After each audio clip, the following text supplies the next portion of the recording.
Boche gold and diamonds. Buy now, pay later. Palakkad കോട്ടായിൽ യുവാവ് കുളത്തിൽ മുങ്ങി മരിച്ചു. കോട്ടായി ശാസ്താപുരം കൊടിമുടിപ്പടിയിൽ സുരേഷാണ് മരിച്ചത്. ഇന്നലെ വൈകിട്ട് ഇയാൾ കോട്ടായി അയ്യപ്പൻകാവ് കുളത്തിൽ കുളിക്കാൻ പോയതായിരുന്നു. വസ്ത്രങ്ങളും മൊബൈൽ ഫോണും മറ്റു സാധനങ്ങളും കുളത്തിന് സമീപത്ത് അഴിച്ചുവെച്ച ശേഷം കുളത്തിൽ ഇറങ്ങിയതാണ്.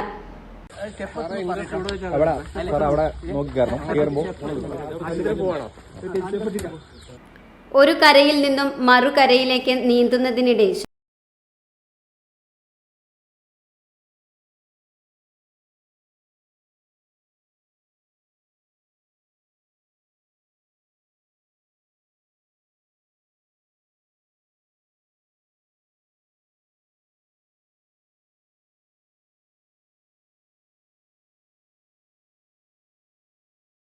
Time Kids Preschool, Mannannur Road, Vaniyamkulam. Dot View News.